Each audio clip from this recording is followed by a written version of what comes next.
বিষয় হচ্ছে আকীদার বিষয়। আকীদার বিষয় অনেক নামাজি আছেন বা মুসলিম ভাইরা আছেন, বোনেরা আছেন, যারা তাবিজ ব্যবহার করেন।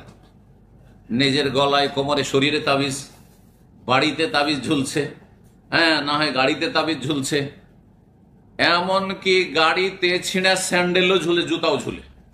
দেখেছেন না? দেখেন নাই? আমাদের দেশের গাড়ির পিছনে একটা করে ছিঁড়া স্যান্ডেল আর জুতা ঝুলে না কেন? এত অধম এই সব মুসলিমরা।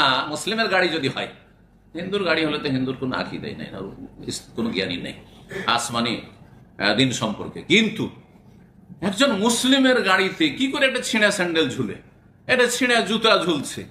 হ্যাঁ, আর ধারণা কি যে এই ছিঁড়া স্যান্ডেল, ছিঁড়া জুতা এত শক্তি রাখে যে বদনজর থেকে আমার এই কারকে রক্ষা করবে, আমার এই বাসকে রক্ষা করবে, আমার এই ট্রাককে রক্ষা করবে। মানে কত অধমের অধম যে নিজে রক্ষা করতে পারছে না, নিজে ওই ছিঁড়া স্যান্ডেলের চাইতে অধম।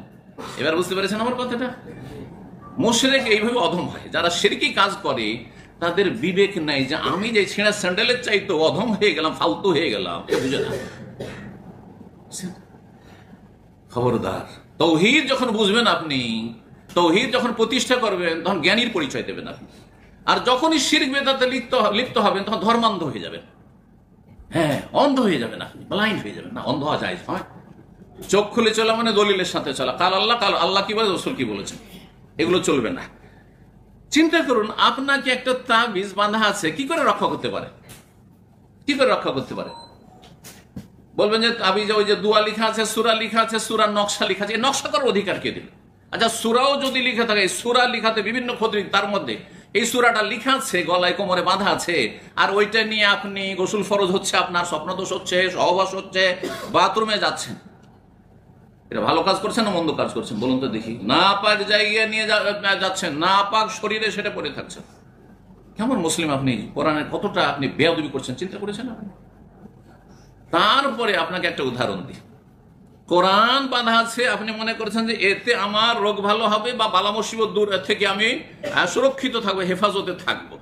আচ্ছা বলুন তো দেখি, কোরআনে কারীম হচ্ছে প্রিসক্রিপশনের মতো। ডাক্তার যেমন প্রিসক্রিপশন ওষুধ লিখে দেয় এটা পেপারে, ঠিক না? আল্লাহ ওই রকম আসমানি চিকিৎসা প্রিসক্রিপশন লিখে দিয়েছেন কোরআনে কারীমে। এবার বুঝতে পারছেন? কোন রোগী জ্বর হয়েছে, ম্যালেরিয়া, অথবা বিপি হাই, সুগার হাই বা লো, যা কিছু হোক না কেন, কোলেস্ট্রল, আর ডাক্তার লিখে দিয়েছে সেই ওষুধগুলো, সেই প্রেসক্রিপশনটা যদি সুন্দর একটা তাবিজে পেঁচিয়ে ভরে গলায় ঝুলিয়ে রাখে, অথবা সেটা ধুয়ে ধুয়ে পানি খায়, সেই কাগজটা প্রেসক্রিপশন নিয়ে ধুয়ে ধুয়ে পানি খায়, তো রোগ ভালো হবে? বিপি কন্ট্রোল হবে? হ্যাঁ, জ্বর কমবে? হ্যাঁ, কেন? কারণ ডাক্তার প্রেসক্রিপশন দিয়েছে কিসের জন্য? যে ওষুধগুলো কিনবে, আর কেনার পরে যেইভাবে ব্যবহার করতে বলেছে, যতবার বলেছে, যতটা পরিমাণ বলেছে অতটা ব্যবহার করতে হবে, ঠিক না?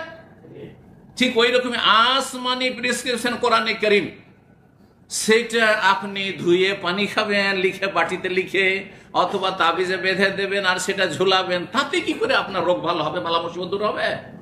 বরং সেটা আসমানি প্রেসক্রিপশন, সেটাকে পড়বেন এবং সেটাকে বুঝবেন, যেভাবে আমল করতে আল্লাহ বলে সেভাবে আমল করবেন, তখন আপনার রোগ ভালো হবে। এবার বুঝতে পেরেছেন? তাহলে কোরআন তাবিজ করার জন্য আল্লাহ নাজিল করেননি।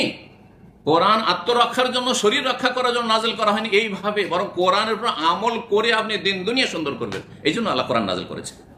কিতাবুন আনজালনাহু ইলাইকা মুবারাক বরকতুন লিয়াদাব্বারু আয়াতি, এই নয় যে তাবিজ করো, লিয়াদাব্বারু আয়াতি, কোরআন নিয়ে গৌর ফিকির করো, কোরআন নিয়ে চিন্তা করো, বুঝো কোরআন, তাদাব্বুরে কোরআন করো, ওয়ালিয়াতাযাক্কারু উলুল আলবাব, জ্ঞানীরা উপদেশ নেবে কোরআন থেকে, উপদেশ নিয়ে আমল করো, আল্লাহ বলছে।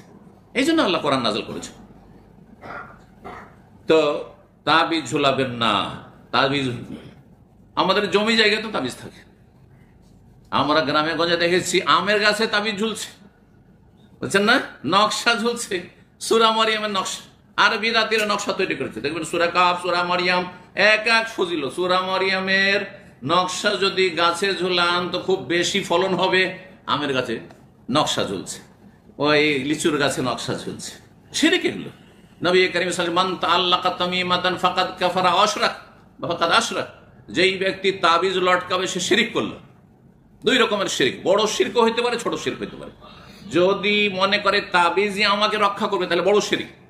আর যদি মনে করেন আল্লাহ রক্ষাকারী আর তাবিজ হচ্ছে ওসিলা, তাহলে ছোট শিরক। আর ছোট শিরক কাবিরা গুনাহ। ছোট শিরক হইলে ফাসিক আপনি, আর বড় শিরক যদি মনে করে আমার তাবিজই রক্ষা করছে আমাকে, তাহলে আপনি মুসলিম না, কুফরি করছেন আপনি। তাহলে আপনার নামাজ রোজা হজ যাকাত কিছুই তো কবুল হবে না।